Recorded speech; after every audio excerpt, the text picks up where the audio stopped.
Hello friends, कैसे हो आप सभी लोग। रिसेंटली मार्केट ने कुछ ऐसा प्राइस एक्शन पैटर्न फॉर्म किया है जो शो करता है कि आने वाले टाइम में निफ्टी एंड बैंक निफ्टी दोनों अपने ट्रेंड को चेंज कर सकती है। यानी जो अभी तक डाउन ट्रेंड में चल रहा था वो एक अप ट्रेंड में जा सकता है टेम्पररी। वो डिस्कस करेंगे, एकदम डिटेल में जानेंगे, प्राइस एक्शन सीखेंगे कि किस तरह से ट्रेंड रिवर्सल्स को हम देख सकते हैं बिफोर इट हैपन्स। यानी ट्रेंड चेंज होने से पहले ही हम आइडेंटिफाई कर पाए कि किस तरह से ट्रेंड चेंज होता है, कैसे आइडेंटिफाई करते हैं, सब कुछ डिस्कस करेंगे इस वीडियो में। जैसा कि आप देख सकते हैं, ये मेरे पीछे निफ्टी का एक चार्ट है। ये निफ्टी का डेली टाइम फ्रेम का चार्ट है और इस डेली टाइम फ्रेम की जो मैंने सपोर्ट की बात करी थी प्रीवियसली, वो इस लेवल की सपोर्ट की बात करी थी, जो सपोर्ट बन के आती है हमारी 24,100 24,100 की सपोर्ट के पास प्राइस ने 3 दिन लगातार इस लेवल से सपोर्ट ले रहा है और ये बड़ी बड़ी विक बना रहा है। बार बार सपोर्ट लेता है और इन लेवल से ऊपर चला जाता है और बड़ी बड़ी विक बना रहा है। और ये विक शो करती हैं कि इन लेवल्स पे बायर्स इंटरेस्टेड हैं बाय करने के लिए। इन लेवल्स पे बाइंग हो रही है, इंटरेस्टेड है बायर्स बाय करने के लिए। और यहीं पर सेम जगह प्राइस एक मॉर्निंग स्टार पैटर्न भी फॉर्म कर रहा है। अगर आप इन 3 कैंडल्स को देखोगे, बड़े ध्यान से देखोगे, तो मॉर्निंग स्टार कैसे फॉर्म होता है कि ट्रेंड जब डाउन ट्रेंड में चल रहा हो, इस तरह से डाउन ट्रेंड में चल रहा हो, तो कहीं नीचे पहले एक रेड कैंडल फॉर्म होती है, उसके बाद में एक डोजी कैंडल फॉर्म होती है, डोजी कैंडल के बाद में एक बुलिश एंगल्फिंग कैंडल फॉर्म होती है जो इस पैटर्न का ब्रेकआउट दे देती है। एग्जैक्टली वैसे ही एक रेड कैंडल फॉर्म हुई, रेड कैंडल फॉर्म होने के बाद में एक डोजी कैंडल फॉर्म हुई है जिसकी दोनों साइड की विक काफी बड़ी थी और बॉडी की जो साइज था वो छोटा था। उसके बाद में एक परफेक्ट हैमर कैंडल भी फॉर्म हुई जिसने ऑलमोस्ट उस पैटर्न का ब्रेकआउट दे दिया था, बट ब्रेकआउट नहीं दिया था। परफेक्ट एक स्ट्रॉन्ग बुलिश कैंडल फॉर्म हुई।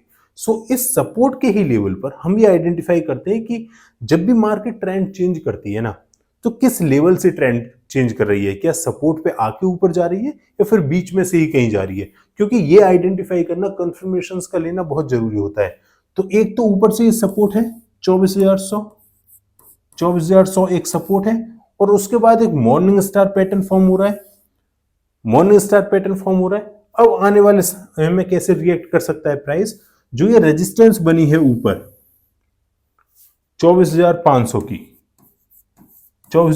की जो रेजिस्टेंस बनी है, इसके ऊपर प्राइस जाता है तो आपको टेम्पररी चेंज देखने को मिल सकता है ट्रेंड में। लेकिन शॉर्टर टाइम फ्रेम पर, अब इंट्राडे में तो डेली टाइम फ्रेम पर आप ट्रेड नहीं लोगे, यानी मंडे ट्यूसडे कहीं भी ट्रेड लोगे तो डेली टाइम फ्रेम पर नहीं लोगे, आप शॉर्टर टाइम फ्रेम पर डिस्कस करोगे पहले। यानी इंट्राडे में आप चेक करोगे 30 मिनट्स, 15 मिनट्स, 5 मिनट्स के टाइम फ्रेम पे। शॉर्टर टाइम फ्रेम पर चलते हैं और डिस्कस करते हैं कि कैसे आपको ट्रेड को एग्जीक्यूट करना है और आइडेंटिफाई करना है लेवल्स कैसे चेंज हो रहे हैं।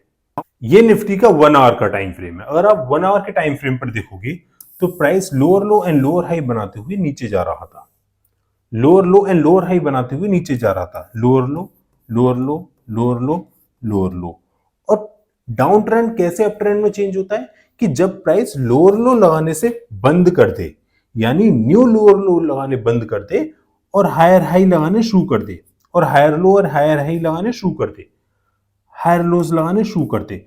तो अगर अर्ली टाइम फ्रेम पर देखोगे तो मार्केट ने ऑलरेडी एक साइन दे रखा है कि यहां लोअर लो लगाने बंद कर दिए, यानी इस लेवल के नीचे प्राइस गया ही नहीं, 24,060 के लेवल के नीचे प्राइस गया ही नहीं और ऑलरेडी यहां से हायर लोज लगाने शुरू कर दिए हैं प्राइस ने। और ये ऊपर जो ये रेजिस्टेंस फॉर्म हो रही है 24,500 की, चांसेस कि इस रेजिस्टेंस का ब्रेकआउट दे देगा। सपोर्ट एंड रेजिस्टेंस की एक साइकोलॉजी बताता हूं आपको। यानी ये एक रेजिस्टेंस है, 1 मिनट का टाइम लूंगा, ज्यादा नहीं, ये आप ध्यान से समझो, और एक सपोर्ट है।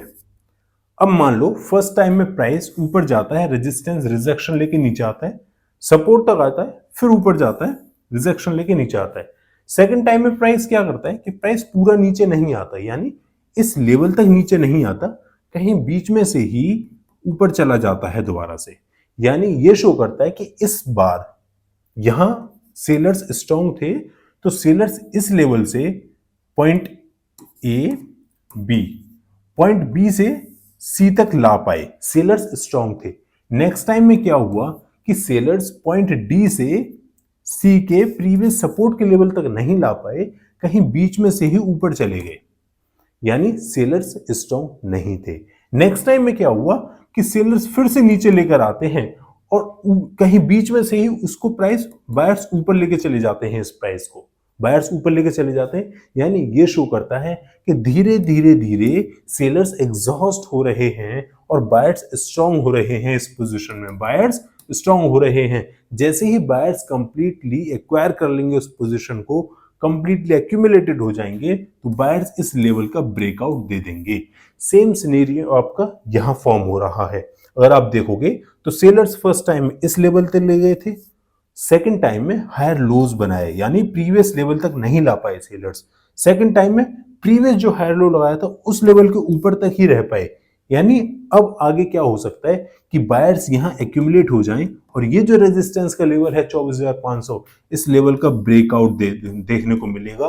तो आप टेम्पररी बोल सकते हो कि ट्रेंड में चेंज हो चुका है और ट्रेंड जो अभी तक डाउन ट्रेंड में चल रहा था और हम अप ट्रेंड में शिफ्ट हो जाएंगे। सो इस तरह से हम लेवल्स को एनालाइज करते हैं और ये साइन होते हैं कि कैसे डाउन ट्रेंड अप ट्रेंड में चेंज होता है। नेक्स्ट हम बैंक निफ्टी को भी समझ लेते हैं कि किस तरह से प्राइस एक्शन वहां भी फॉर्म हो रहा है और वहां के कंफर्मेशन से कि प्राइस डाउन ट्रेंड से अप ट्रेंड में शिफ्ट हो सकता है। अगर आप बैंक निफ्टी को 1 आवर के टाइम फ्रेम पर ध्यान से देखोगे तो ये एक inverted head and shoulder pattern form कर रहा है। Inverted head and shoulder pattern का फॉर्म होता है वो डाउन ट्रेंड में फॉर्म होता है। डाउन ट्रेंड में फॉर्म होता है और जो डाउन ट्रेंड को अप ट्रेंड में शिफ्ट करता है। हेड एंड शोल्डर पैटर्न का फॉर्म होता है, head and shoulder up trend में फॉर्म होता है, जो अप ट्रेंड को डाउन ट्रेंड में शिफ्ट करता है।